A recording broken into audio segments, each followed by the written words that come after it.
Quitting your job is certainly something that a majority of us experience at some point or the other. Whether it's because we're off to something bigger and better, or because you expense too many Tinder dates on your company credit card and you have to be dragged out kicking and screaming. I'm not leaving. I'm not fucking leaving! Over the course of the pandemic, the workforce around the world has been going through a significant shift, which you might have been heard being called the Great Resignation. It's being called the Great Resignation. A record number of Americans are telling their bosses, I quit. According to a new Labor Department report, 4.3 million people quit in August. That's the highest number of people quitting on record dating back to more than 20 years, and that's up from 4 million who walked away from jobs in June. More workers than ever are quitting their jobs in search of greener pastures. Things like flexible work hours, better pay, improved childcare are strong factors that are pushing people to make the change. But none of this is really new. Everybody's always wanted these things: the ability to take time off when you need it, the ability to make more money when you know your skill set deserves it. The workforce has always experienced some level of dissatisfaction with their jobs and wanted out.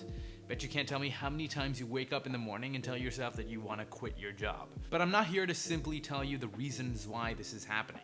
I want to understand what has changed since the start of the pandemic. As a reminder, don't forget to like this video and subscribe to the channel for more videos from me every single week. Now let's get right to it. So to start off with, working from home became the norm, with pretty much every company realizing that, oh yeah, if we're forced to find a way to keep our people working for us from home and not lose our profits, I guess we can make that happen. But now, as more and more people are getting vaccinated and return back to their cubicles, the glare of those fluorescent tube lights and gray wall panels around you are making you long for that time when you could just roll out of bed and conduct an entire day's business in your pajamas. And that's not a bad thing by any means, as long as you're getting your work done, right? A lot of people who were laid off from their jobs and stuck at home collecting unemployment benefits took the time to find other careers and build other skills. According to a May 2021 survey, almost half of workers polled said that they are rethinking the type of jobs that they want in the future. And more than half said that they would retrain in a new industry if they had the opportunity. This just seems like an internal audit that we are conducting with ourselves about whether all this time that we're spending working for that company or doing that job is really aligning with our long-term goals. This is something that we generally tend to forget about because we're constantly thinking about that next paycheck or impressing our boss. But the last year has kind of given many people the time to actually evaluate their own vision for their own lives. In August 2021, almost 4.3 million Americans quit their job, and the resignation rate hit a 20-year high of 2.9%. The pandemic has certainly caused a shift in perspective in people around the world, pushing them to realize the value of taking time away from work to focus on family and life outside the office. I'm definitely not one to recommend simply quitting your job if you're not happy. You have to consider your financial situation, which, can amount to what your expenses are and what your responsibilities are. However, if you feel like this last year has made you start thinking more about your satisfaction at work, these might be a few things to possibly do first before taking the plunge. Explore side hustles and areas of interest that you can eventually monetize. Calculate how much of a financial runway and safety net you need in order to try other avenues of interest. Maybe you could even have a conversation with your manager at work about ways that your daily tasks could be more appealing to you. The grass is always greener on the other side, and so me being the person that I am, I'd like to make sure that what I'm doing is taking more of a calculated risk rather than a blind leap of faith. That's where a little exploration and homework can come in handy. Context matters, and many employees do also feel the pressures that they didn't used to earlier.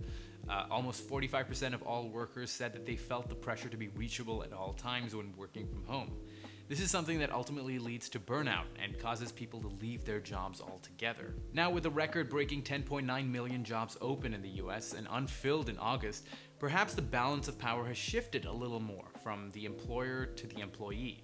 And maybe this could mean that companies are being pushed to change the ways that they have previously thought about the 5-day work week and allow for a more balanced experience for the workforce. LinkedIn is leaving the office behind for good. The networking website says most of its 16,000 employees will be allowed to work remotely full-time. The crowdfunding platform Kickstarter says it's gearing up to test a 4-day work week. The popular dating app Bumble closing its offices this entire week to give its staff a break. I love that. I love that the last year has planted the notion that we can evolve away from industrial revolution age work habits and consider what works better for the labor market.